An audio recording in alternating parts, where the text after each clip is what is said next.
فرائض کی ادائیگی کے بعد اب بندہ نوافل کی جب کثرت کرتا رہتا ہے تو اللہ تعالیٰ فرماتا ہے وہ اتنا آگے بڑھتا رہتا حتی احبہ، یہاں تک کہ میں اسے اپنا محبوب بنا لیتا ہوں۔ تو محبوبیت کا راستہ عبادت ہے۔ اللہ نے فرمایا، اور عبادت میں پہلے فرائض سے بڑھ کر کوئی شے ایسی نہیں ہے، اللہ فرما رہا ہے کہ جو بندے کو رب کے قریب کر دے۔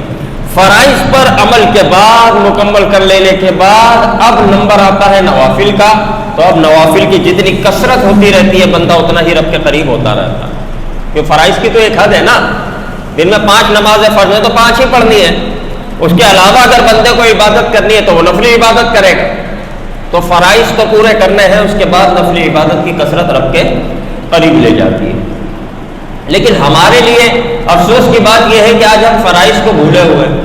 نوافل میں ہمیں جو بڑی دلچسپی ہے، کیونکہ نوافل کے بڑے بڑے فائدے، 2 رکعت پر جناب 4 رکعت پر 70 سال کے گناہ معاف، 2 رکعت پڑھ لیں آپ نفل فلاں شب میں تو کیا ہوتا ہے جناب، آپ کا رزق جو ہے رزق کی طرف سے آپ بے خوف ہو جاتے ہیں، پریشانی حل ہو جاتی ہے۔ تو یہ ہمارے مطلب جڑے ہوئے ہیں نوافل کے ساتھ، تو اس لیے ہم یہ نوافل کی کثرت کرتے ہیں۔ لیکن یاد رکھو یہ نوافل کی کثرت میں اگر ہمارا دنیاوی مطلب جڑا ہوا ہے تو پھر فائدہ نہیں ہوگا۔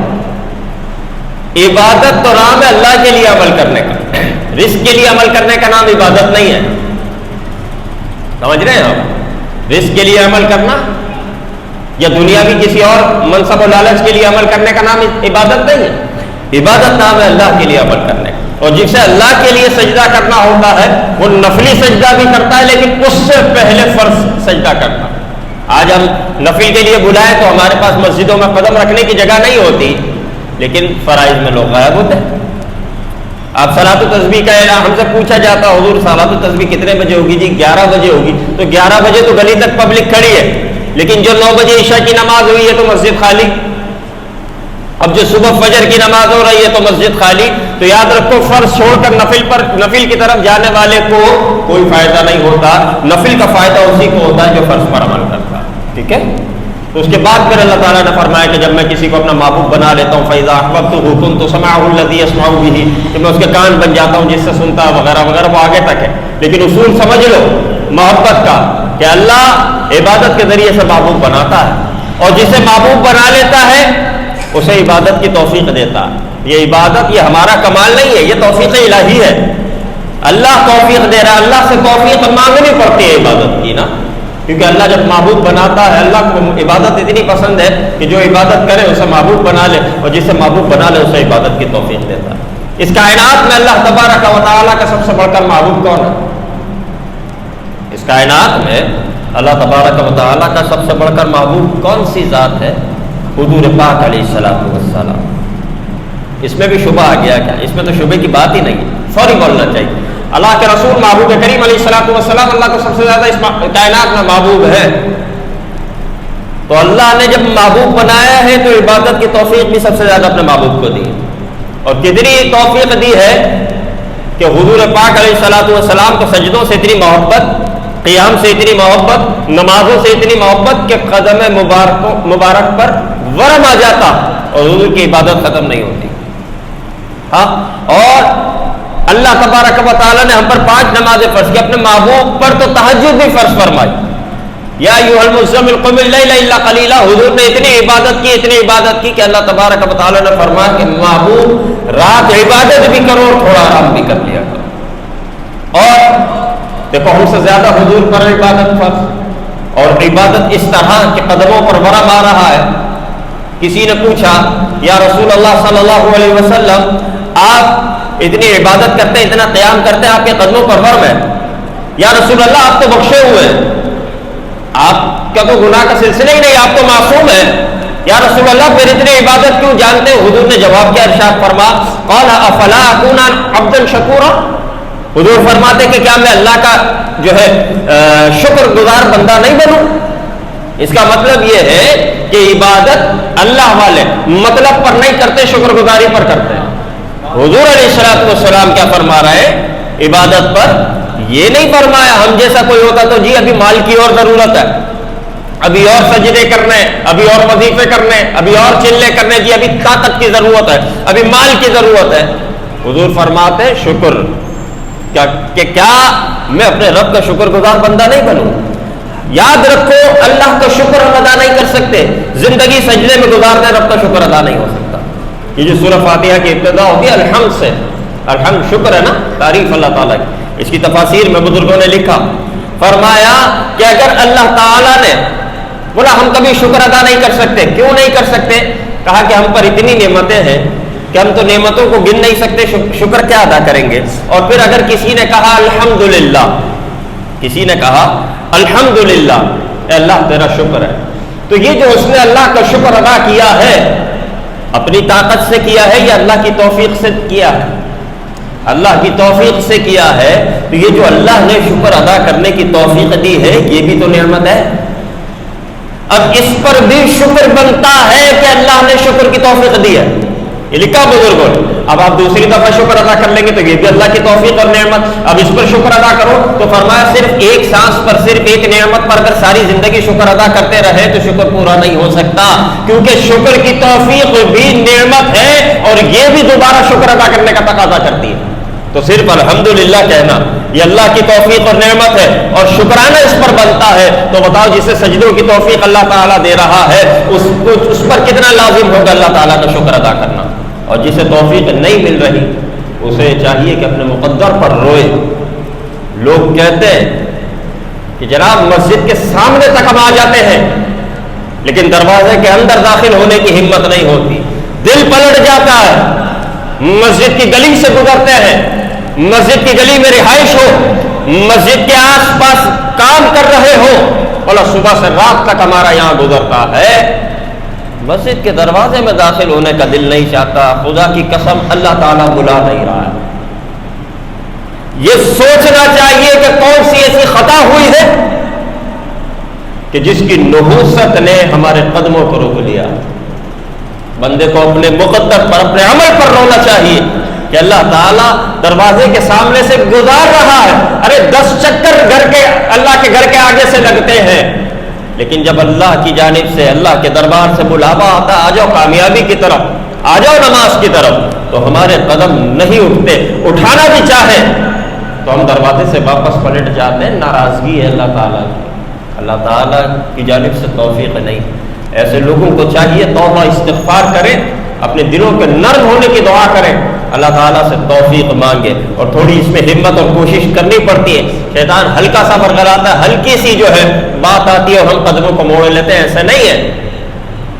شیطان سے فائٹ کر کے ہی تو پہنچنا ہے، شیطان سے مقابلہ کر کے ہی تو اللہ کے گھر میں پہنچنا ہے۔ ہاں اللہ کے گھر میں پہنچنا تمہارا کام ہے، پھر اس کے بعد تمہیں سیو کرنا اللہ کی رحمت ہے، لیکن گھر میں پہنچنا، پہلا قدم اٹھانا یہ ہماری ذمہ داری ہے۔ تو دیکھو جو اللہ کے سب سے بڑھ کر معبود، جو بخشے ہوئے، جو بے گناہ، جو معصوم، وہ بھی کیا فرما رہے ہیں کہ کیا میں اپنے رب کا شکر گزار بندہ نہ بنوں؟ یہ محبت کا مزاج ہے اللہ تعالیٰ سے۔ روزوں کی بات لے لیجئے حضور علیہ الصلوۃ والسلام کی، تو صوم وصال رکھا جا رہا ہے، نہ سحر میں کچھ کھانا نہ افطار میں کچھ کھانا۔ صحابہ نے دیکھ کر صحابہ نے بھی شروع کر دی صوم وصال کہ جناب اب نہ سحری کرنی ہے نہ افطاری کرنی ہے، ہمیں تو سحری سے افطاری تک روزہ، افطار سے سحری تک پھر کھانے پینے کی اجازت۔ حضور علیہ الصلوۃ والسلام اس طرح روزے جو ہے رکھا کرتے۔ اب صحابہ نے بھی، اب صحابہ کی محبت کو بھی سلام ہے، صحابہ کو حضور نے حکم نہیں دیا کہ تم صوم وصال رکھو، صحابہ نے دیکھا ہمارے آقا، ہمارے محبوب، ہاں جن کے ہم پیروکار ہیں وہ اس طرح روزے رکھ رہے ہیں تو یقیناً یہ اللہ کی محبوبیت ہے، یقیناً یہ بہت بڑی بھلائی ہے، صحابہ نے بھی رکھنا شروع کر دیا۔ اب صحابہ کے جسم میں حضور کے جسم میں فرق ہے، صحابہ کمزور ہونے لگے۔ حضور پاک علیہ الصلوۃ والسلام نے پوچھا تو پتہ چلا کہ جناب اس طرح حضور کی پیروی میں صوم وصال رکھنا شروع کر دیے۔ حضور پاک علیہ الصلوۃ والسلام نے فرمایا لست کاحد منکم، میں تمہاری طرح نہیں ہوں، میرا جسم کی طاقت بھی تمہاری طرح نہیں ہے۔ حضور فرماتے ہیں مجھے دیکھ کر تم نے رکھ تو لیے لیکن میں روزے رکھ سکتا ہوں، یہ والے تم نہیں رکھ سکتے۔ حضور فرما رہے ہیں لست کاحد منکم، میں تمہاری طرح نہیں ہوں، انی اطعم و اسقا، مجھے تو اللہ کی جانب سے کھلایا اور پلایا جاتا ہے۔ کہ حضور کی شان بھی ہے اور حضور کی تابعداری اور عبادت بھی ہے کہ اس طرح روزے رکھنا۔ اور بہت ساری اس طرح کے معاملات ہیں، جنگ خندق ہے، غزوہ خندق، اس وقت صحابہ کا یہ عالم ہے کہ اپنے پیٹوں پر پتھر باندھے ہوئے ہیں بھوک کی وجہ سے، سہارے کے لیے، وزن کے لیے اپنے پیٹ پر پتھر صحابہ نے باندھے ہوئے ہیں۔ ایک صحابی حضور کی بارگاہ میں حاضر ہوتے، یا رسول اللہ صلی اللہ تعالی علیہ وسلم بھوک سے یہ حال ہے، اپنا کرتا اٹھا کر دکھایا، یا رسول اللہ پتھر بندھا ہوا ہے۔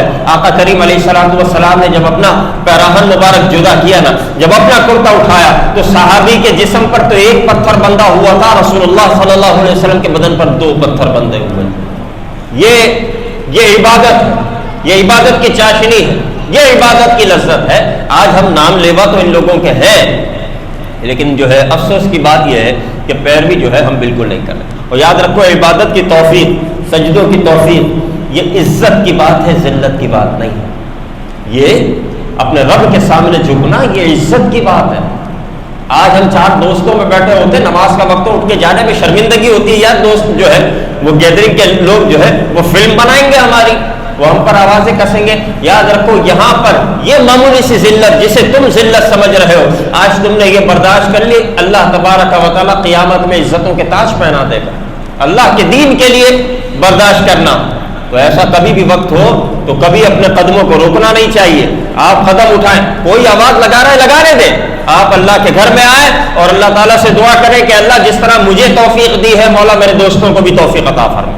انہیں توفیق نہیں ملی، انہیں وہ لذت نہیں ملی، تو ہمیں اگر ملی ہے تو ہم پر یہ بھی لازم ہے کہ ہم اللہ کے گھر میں آئیں تو اپنے دوست احباب کے لیے وہی توفیق مانگے کہ اللہ جو توفیق تو نے ہمیں عطا فرما دی، اوروں کو بھی عطا فرما۔ یہ ان کی دوستی کا حق ہے، ان کی محبت کا حق ہے۔ حضور پاک علیہ الصلوۃ والسلام نے ایک مقام پر فرمایا، کل قیامت کے دن، قیامت کا دن کیا ہوگا؟ فقط اتنا سبب ہے انعقاد بزم محشر کا کہ ان کی شان محبوبی دکھائی جانے والی ہے۔ جو ہے قیامت کے دن قدم قدم پر مصطفیٰ جان رحمت صلی اللہ علیہ وسلم کی جو ہے شان و توقیر جو ہے ظاہر کی جا رہی ہوگی۔ اسی مقام پر ایک مقام ہوگا، اور وہ کیا ہوگا؟ مقام محمود، کہ بہت بڑی عظمت والا مقام ہوگا۔ وہ مقام کی ابتدا کیسے ہوگی؟ وہ حضور پاک علیہ الصلوۃ والسلام کو سجدے کا اذن دیا جائے گا۔ حضور فرماتے کل قیامت میں سب سے پہلے مجھے سجدہ کرنے کا اذن دیا جائے گا۔ مقام عزت میں، مقام مدح میں حضور فرما رہے ہیں کہ سب سے پہلے مجھے سجدہ کرنے کا اذن دیا جائے گا۔ یہ حضور کی شان ہے کہ حضور کو وہاں پر کہ جہاں کسی عمل کی اجازت نہیں ہوگی، اور عمل کوئی کر بھی لے عبادت تو ثواب نہیں ہوگا، لیکن حضور پاک علیہ الصلوۃ والسلام کو وہاں بھی سجدے کی اجازت دی جائے گی۔ پتہ چلا کہ مقام مدح میں حضور بیان فرما رہے ہیں کہ مجھے سجدے کی اجازت دی جائے گی اس مقام پر۔ اس کا مطلب سجدہ کوئی عام چیز نہیں ہے، سجدے کی توفیق جو ہے وہ عام چیز نہیں ہے۔ حضور پاک علیہ الصلوۃ والسلام فرماتے ہیں، یا ایھا الناس توبوا الی اللہ واستغفروا، اے لوگو اللہ سے توبہ کرو، استغفار کرو۔ فإنی اتوب فی اليوم 100 مرۃ، حضور فرماتے ہیں میں خود روزانہ 100 بار استغفار کرتا ہوں۔ یہ 100 بار سے مراد کثرت سے استغفار ہے۔ تو استغفار یہاں بھی وہی بات ہے کہ حضور تو بخشے ہوئے ہیں، حضور تو معصوم ہے، پھر استغفار کیوں؟ پتہ چلا استغفار اس لیے، استغفار کے لیے گناہ ہونا ضروری نہیں ہے، در حقیقت استغفار اور توبہ کو اللہ تعالیٰ پسند کرتا ہے۔ بات یہاں پر اللہ تعالیٰ کی محبوبیت کی ہے کہ آپ سے گناہ ہو یا نہ ہو، ہم تو چلتے پھرتے کرتے ہی رہتے ہیں گناہ، لیکن گناہ کا انتظار نہ کریں استغفار کے لیے، توبہ کے لیے گناہ کا انتظار نہ کریں۔ گناہ تو ہے ہی، اپنے موجودہ یا سابقہ گناہوں پر توبہ انسان کو کرتے رہنا چاہیے، کیونکہ توبہ کرنا اللہ تعالیٰ کو محبوب ہے، اور توبہ استغفار یہ ایک بذات خود ایک الگ سے عبادت ہے۔ اسی لیے حضور پاک علیہ الصلوۃ والسلام نے یہ ساری عبادتیں کر کے جو ہے ہمیں بتا دیا، اور ہم حضور کے نام لیوا ہیں تو حضور کی پیروی کرنی چاہیے، اور حضور کے صدقے میں ان کی پیروی کرنی چاہیے جو حضور کی پیروی کر رہے ہیں۔ بات اصل میں عادت بنتی کیوں نہیں ہے؟ عادت بنتی ہے صحبت سے، آپ کو جیسی صحبت ملے گی ویسی آپ کی عادت بنے گی۔ حضور پاک علیہ الصلوۃ والسلام فرماتے ہیں انما مثل الجلیس الصالح والجلیس السوء، فرمایا کہ اچھی صحبت، اچھے ساتھی اور برے ساتھی کی مثال کیسی ہے؟ آقا کریم علیہ الصلوۃ والسلام ارشاد فرما رہے ہیں، فرمایا کحامل المسک ونافخ الکیر، جیسے کہ مشک اٹھانے والے عطار کی مثال اور بھٹی پھونکنے والے لوہار کی مثال. فرمایا اچھی مثال ایسی ہے جیسے عطر فروش. آپ اس سے ملاقات کرو گے, اس کے گھر, اس کی دکان پر چلے گئے, اب اس کے پاس تو عطر ہے نا, آپ دوست ہو تو اگر آپ محبوب ہو تو وہ آپ کو ایسے ہی تحفے میں عطر دے دے گا, ٹھیک ہے, تو آپ کے پاس خوشبو آ گئی. نہیں تو آپ خرید لیں گے, آپ کے پاس خوشبو آ گئی. اگر دونوں میں سے کوئی کام نہ ہوا تو کچھ دیر آپ اس ماحول میں رہے, اس معطر ماحول میں کچھ دیر رہے, جب آپ واپس پلٹیں گے آپ کے بدن میں, آپ کے لباس میں اس فضا کی خوشبو بس چکی ہو. تو حضور فرما رہے ہیں اچھی صحبت کی مثال ایسی ہے کہ آپ جب اچھی صحبت میں رہو گے تو آپ کو کچھ نہ کچھ تو ملے گا, ایسا نہیں ہو سکتا کہ آپ کو کچھ نہ ملے. اور فرماتے بری صحبت کی مثال منافق الکیر اما یحرق ثیابک و اما ان تجد ریحا خبیثۃ, یا تو اس کی چنگاریاں تمہارے کپڑوں کو جلا دیں گی. ایسا ہوتا ہے, آپ لوہار کے پاس بیٹھ جائیں تو کپڑے جل جائیں گے, یا تو اس کی چنگاریاں تمہارے کپڑوں کو جلا دیں گی, ورنہ وہاں کے ماحول کی جو مہک ہوگی, جو اسمیل ہوگی, وہ تم ساتھ لے کر آؤ.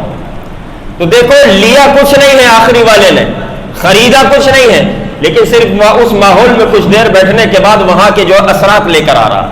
اور اسی طرح جو بھٹی میں جا رہا ہے, خریدا کچھ نہیں, اٹھایا کچھ نہیں, لیا کچھ نہیں, صرف اس ماحول کی, اس فضا کی جو اسمیل تھی وہ لے کر آ رہا ہے. تو حضور فرما رہے کسی بھی صحبت میں جاؤ گے, اچھی ہو یا بری, لازمی طور پر وہاں سے تمہیں حصہ ملے گا, لازمی طور پر تمہیں جو ہے وہاں سے اثرات ملیں گے. اب یہ انسان کے اپنے اوپر ہے, وہ اچھی صحبت اپناتا ہے یا بری صحبت اپناتا ہے. آج ہم بری صحبتیں اپنانے میں تو بڑا فخر محسوس کرتے ہیں, بری سے بری, گندی سے گندی گیدرنگ ہوتی ہے, لیکن اچھی صحبت کی طرف جانے میں ہمیں جناب شرم آ رہی, اچھی صحبت کی طرف جانے میں جناب دل نہیں مان رہا. جانتے ہو دل کیوں نہیں مان رہا؟ یہ دین اسلام ہے نا, ہر سوال کا جواب دیا ہوا, انسان سوچنے والا ہو, تلاش کرنے والا ہو. آقا کریم علیہ الصلوۃ والسلام ارشاد فرماتے ہیں الارواح جنود مجندۃ, یہ جو روحیں ہیں نا انسانوں کی, یہ آپس میں ملی جلی ہیں, یہ آپس میں مل چکی ہیں, یہ جنود ایک لشکر میں رہ چکی ہیں اس دنیا میں آنے سے پہلے عالم ارواح میں. فما تعارف منها ائتلف وما تناکر منها اختلف. حضور فرماتے ہیں اس دنیا میں آنے سے پہلے ارواح ایک جگہ تھی, ایک اجتماع کی صورت میں, ایک لشکر کی صورت میں. فرمایا وہاں جس روح کو جس سے محبت تھی دنیا میں بھی جو ہے باقی ہے, وہاں جہاں ایک دوسرے سے اختلاف اور دوری تھا دنیا میں بھی دوری ہے. آج ہم دیکھیں کہ ہمارا دل کن مجلسوں میں لگ رہا ہے, کن محفلوں میں ہمارا دل لگ رہا ہے.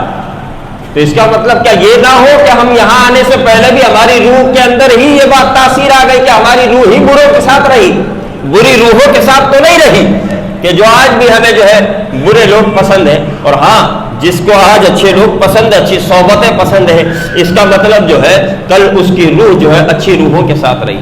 تو یہ اللہ تعالیٰ کا بہت بڑا انعام ہے.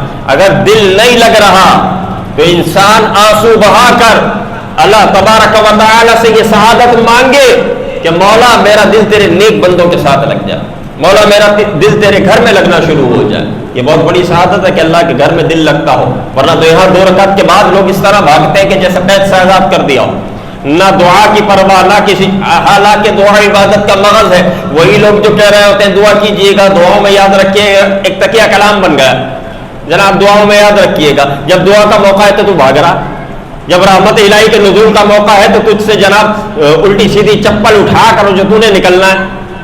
تو جو موقع ہے وہ تو تم خود پیٹ پہ کر بھاگ رہے ہو.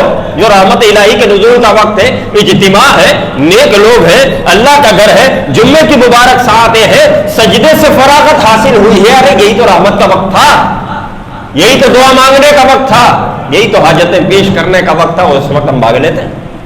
تو ایسا نہیں ہونا چاہیے. ہمارا دل نہیں لگ رہا اللہ تعالیٰ کے گھر میں, تو یہ بھی دیکھیں انسان کہ اس کی صحبتیں کیا ہیں. اور سب سے بڑھ کر یہ یاد رکھو, عادت بنانے کے لیے میں اکثر کہتا ہوں کہ آپ جو عادت بنانا چاہتے ہیں وہی عادت کے لوگوں کے ساتھ اٹھنا بیٹھنا شروع کر دیں. آپ کو محنت نہیں کرنی پڑے گی, عادت خود بن جائے گی.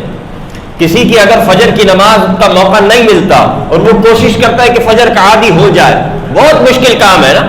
جس طرح ہم رات کے 2 بجے تو سونا ہمارا جو ہے شروع ہوتا ہے 1 بجے 2 بجے, تو وہ فجر پڑھنے والوں کے ساتھ دوستی کرے, ان کے ساتھ اٹھنا بیٹھنا شروع کرے. آہستہ آہستہ اللہ تعالیٰ انہیں صحبت کی برکت سے توفیق دے دے گا. کوئی تہجد پڑھنا چاہتا ہے وہ تہجد گزاروں کے ساتھ دوستی کر لے، اللہ تعالیٰ ان کی صحبت کی وجہ سے دے دے گا. اور اگر اس کے برخلاف ہم اگر بری صحبت سنگت اختیار کریں گے تو ہم چاہے کتنے ہی پاکیزہ بنے، نہیں جناب میں نے تو اپنے اوپر قابو رکھا ہوا ہے، میں کچھ نہیں کروں گا، میں برائی نہیں کروں گا. اللہ کے رسول نے فرمایا ایسا نہیں ہو سکتا، کچھ نہ کچھ تو عادت بنے گی. اب وہ لذت تمہیں عبادت کی مل جائے یا گناہوں کی مل جائے. دیکھو نا صحبتوں کا اثر، یہ جو نشہ کرنے والے لوگ ہوتے ہیں ان کی حالت کیا ہوتی ہے؟ ان کی حالت ایسی ہوتی کیوں ہے کہ انہوں نے صرف بری صحبت اپنائی تھی، نشہ کرنے والوں کے ساتھ دوستی کر لی. سال بعد، 6 سال بعد، 6 ماہ بعد یا 10 سال بعد وہ نشے میں پڑے گا ضرور. اگر اس لیول پر نہ بھی جائے تو اگر ہیروئن سے چرسی سے دوستی کرے گا تو سگریٹ تو پیے گا. تو کچھ نہ کچھ نشے کے اثرات ضرور آئیں گے. اسی طرح جس طرح ایک نشے سے دوستی نشے کی طرف راغب کر دیتی ہے، جو ہے منشیات بیچنے والے سے دوستی، اس کو کیا مطلب ہے؟ منشیات بیچنے والے سے آپ دوستی کر لیں تو وہ آپ کو فری میں دیتا رہے گا، بعد میں بیچے گا، بعد میں آپ کے گھر کا سامان بکوا دینا اس نے، کیونکہ اسے ایک چیز سے مطلب ہے میرا فائدہ. تو اسی طرح جو یہ اللہ والے نے ان کے پاس جو نعمت ہے انہیں اس چیز سے مطلب ہے کہ جو نعمت اللہ نے انہیں دی ہے وہ آگے ٹرانسفر ہو جائے، وہ آگے بڑھ جائے. تو جس طرح بروں سے دوستی برائی کی طرف لے جاتی ہے، تو تم کیا سمجھتے ہو برائی کی تاثیر تو اتنی زیادہ جو ہمارے معاشرے میں پھیلی ہوئی ہے، تو کیا اچھائی کی تاثیر نہیں ہوگی؟ اچھائی کی تاثیر اس سے بڑھ کر ہے. اگر اچھوں سے دوستی کرو گے تو اللہ تعالیٰ ضرور کرم کرے گا اور ہم اچھائی کی طرف جائیں گے. اور پھر وہ حال ہوتا ہے، عبادت اور محبت کی بات چل رہی ہے، جس طرح ایک نشہ ہی ہوتا ہے نا، جب اس کا نشے کا وقت ہو جائے اور اس کو نشہ نہ ملے. ہو سکتا ہے آپ کو یہ مثالیں عجیب لگ رہی ہو، لیکن سمجھانے کے لیے اسے نشہ نہ ملے اس کی حالت کیا ہوتی ہے؟ اس کی طبیعت بگڑنا شروع ہو جاتی ہے، جناب یہ ہو رہا ہے وہ ہو رہا ہے، بہت بری اس کی حالت ہو جاتی ہے.